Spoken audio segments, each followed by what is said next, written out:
Assalamualaikum warahmatullahi wabarakatuh. Pada kesempatan kali ini, saya akan menjelaskan poin penting mengenai jawaban tugas UTS untuk makul sejarah pemikiran ekonomi, yaitu tentang sosialisme. Apa sih sosialisme itu? Sosialisme adalah suatu ajaran atau paham kenegaraan dan ekonomi yang berusaha supaya harta benda, pabrik, ataupun perusahaan itu menjadi milik negara. Jadi simpelnya, sederhananya, sosialisme itu adalah sebuah ide sosial ekonomi di mana hal-hal yang berhubungan dengan produksi, sebut sajalah misalnya bahan mentah, bahan baku, alat-alat, tanah-tanah pertanian ataupun tenaga kerja itu menjadi milik bersama dan hasilnya akan didistribusikan secara merata dalam rangka mencapai kesejahteraan bersama. Nah, kondisi seperti inilah yang menciptakan kelas di masyarakat. Yakni ada kelas pemilik modal atau yang biasa disebut dengan kelas borjuis, dan selanjutnya ada kelas para pekerja, yaitu kelas proletar. Nah, sistem ini cenderung mengarah kepada eksploitasi para pekerja.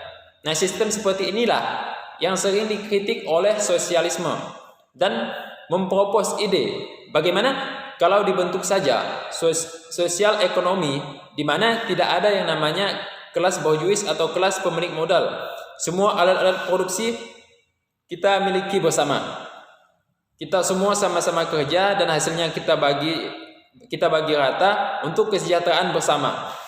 Nah, untuk lebih jelasnya, mari kita ambil contoh di kondisi sekarang yang mungkin bisa lebih membantu dalam mendefinisikan seperti apa sebenarnya sosialisme.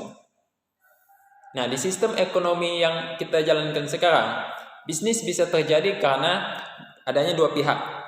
Pihak pertama adalah pihak pemilik modal yang memiliki alat-alat produksi, dan pihak yang kedua adalah kelas pekerja yang menjalankannya. Pihak pemilik modal mendapatkan keuntungan dari barang dan jasa yang dihasilkan, sedangkan kelas pekerja mendapatkan upah.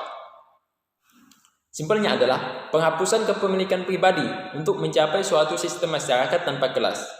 Nah, kalau kita lihat dari perjalanan sejarahnya, sistem sosial ekonomi itu sering mengalami perubahan sesuai dengan kondisi tertentu. Kita ambil saja contoh misalnya sistem feodal, di mana sosial ekonominya itu dimonopoli oleh kaum aristokrat, dikritik oleh sistem ataupun kaum kapitalis, sehingga bermunculan kaum borjuis, para pemilik modal. Dan sistem kapitalisme ini pun akhirnya dikritik atas pertentangan kelas dan eksploitasi para pekerja oleh ide sosialisme. Sekian yang dapat saya sampaikan mengenai sistem sosialisme. Terima kasih atas perhatiannya. Wassalamualaikum warahmatullahi wabarakatuh.